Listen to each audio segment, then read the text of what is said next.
Hello everyone, Rob Bertholf here. Super excited to talk about this idea of what is an Advent Center. I know maybe some of you have seen this brand Advent Center and maybe wonder, well, what is an Advent Center in reality? And so the best way to explain it is to start off with a quote from the Spirit of Prophecy. And in this quote, we find this inspiration. We read, "The instruction is still being given. Move out of the cities. Establish your sanitariums, your schools, and your offices, away from the center of population." And so we're given this idea that we need sanitariums, schools, and offices. So we understand that sanitariums are for medical missionary, right? They're for not only healing the body, but we also learn that these diseases actually originate in the mind, and from our spiritual understanding of who God is, impacts this. And so if we were to really go to the heart, right, to the cause of the mental and the cause of the physical comes from the spiritual. We see this in testimonies that Matthew 11:28 is a prescription for the healing of the spiritual ills. The burden of sin has a foundation, which is a large share of our maladies or our sicknesses, and that even erroneous doctrines, giving an exaggerated and distorted view of who God is, have produced upon the same. So even though sanitariums we would normally think would be a physical, I would say they actually start at the core as a spiritual. The next one, we learned that God's plan for schools was through true education principles, which include practical labor. No better practical skills than learning how to establish and run a homestead. And thirdly, the next pillar is the idea of offices. So this is missional businesses, including publishing houses. And modern day publishing houses would include, digital media, right? But there's a need for also low-tech, recession-proof, and even Sunday law-proof businesses. So when we go back to the Spirit of Prophecy to expound on this framework a little bit more, we are given the instruction of working the cities from outpost centers. And we need institutions for the publication of our literature, for the healing of the sick, and for the training of workers. So again, we kind of start seeing the same framework falls into place, right? The quote of the previous of healing in sanitariums includes, right, this idea of healing of the sick, right? Schools, training of workers, right? And then publication houses for offices. So the Spirit of Prophecy quotes all align, just kind of giving each of them, as we read them, expand more and give a larger view. Ultimately, there are three pillars together that form what she describes as an outpost. It is in God's design that our people should locate out the cities, and from these outposts warn the cities. So this idea of an outpost, right, is this idea that there must be a force of influence in the cities that is a message of warning to be heard. And when we kind of dive into more, well, what is an outpost? Well, historically, an interesting perspective is the historical definition is a small military camp positioned some distance from the main army, used especially to guard against surprise attacks, right? So guarding, attacking, right? That's the theme of an outpost. We can think of our outpost as a way that is combating with the city.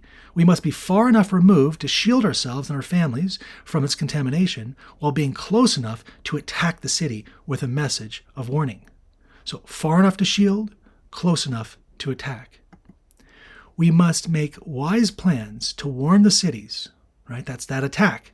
At the same time, live where we can shield our children and ourselves, far enough to shield.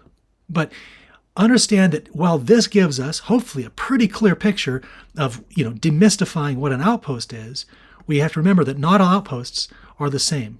And unfortunately, we see a lot of different formulas, a lot of different flavors for how a quote-unquote outpost has been set up.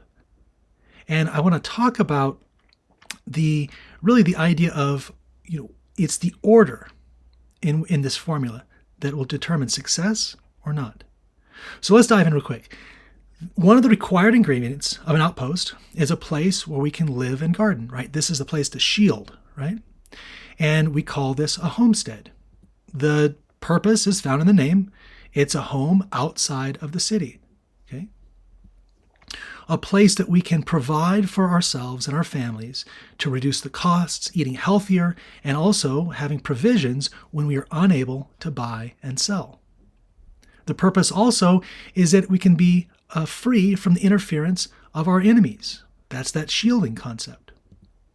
And the main purpose, however, is that we're able to be in a place where we can grow closer to God by seeing the works of his nature and the object lessons that provides. Ultimately, we need a place, to where we have a comfortable home where we can live kings and queens, as Ellen White says. But the thing is that this is how most people approach a homestead, is they think of it like this first. Let's go create a homestead, and then we're going to do some work for God.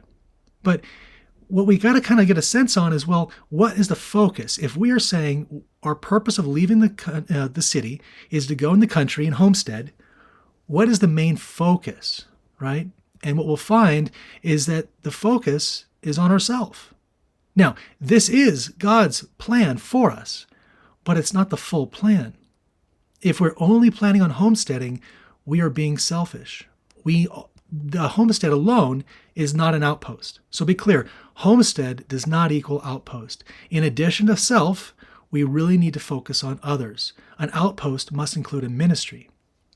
So as we look through this idea of this formula, homestead plus ministry, the problem is that if this is the order, it's a broken outpost, right? The ministry should not be a side thought.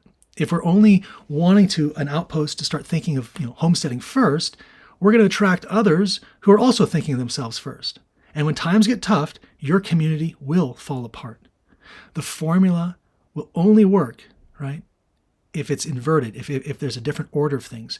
Otherwise, this formula will always lead to broken outposts. It is sin which separates us from God. And this sin is selfishness. There can be no returning to the Lord except for self-denial. So what we see here is that if we focus on a homestead first, and then we're going to add a ministry somewhere on there, this is a selfish outpost. It is a broken outpost. This outpost will not work. But if we start with the ministry first, and then attract those to the outpost who will be aligned with our priorities, now we'll find an outpost that can sustain. But it's missing an ingredient to fully be sustainable. And that's that idea that we need to have a three-part fold. This is what God has told us. It needs to be a ministry first, right? Then it needs to be a homestead, but it also needs to be a business. And so the formula given through us, through inspiration, right, is this idea that we need all three, right? What the topics, integrated in this outpost, right? So when we look at this, when you say, okay, I get it, we need to be a ministry, a homestead, a business, but let's get into what the topics related are. And so we need to learn, if we want to run an outpost, we need to know medical ministry, we need to know true education, and we need to understand missional entrepreneurship. And so ultimately, that's what an Advent Center is. An Advent Center, right, this is the blueprint, these three things. And at the center of the Advent Center is true education. Right? Your home should be a school teaching youth practical skills centered around, this idea of a relationship and a reliance on God. That must be at the foremost. And then we add in this concept of, it's flanked with the medical missionary, right, which is the right arm of the gospel. And then, this could be medical missionary work, right? Then we add in, the left arm of the gospel. Ellen White tells us that business and religion are one. Do not separate what God has joined together, business and religion. So missional entrepreneurship is the second, the left arm of the gospel.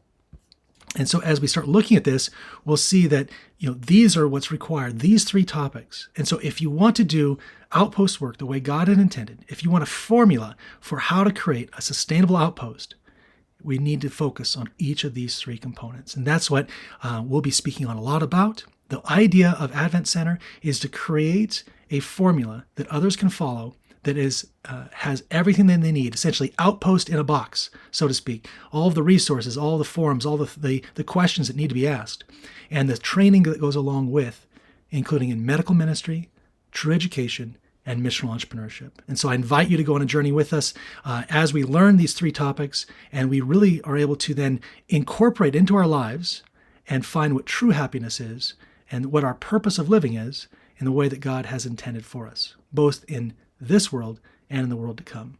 So again, I thank you again for your time, and I hope that you'll follow along this journey as we dive more into these three topics and learn about how we can have really the way that God intended for outpost living.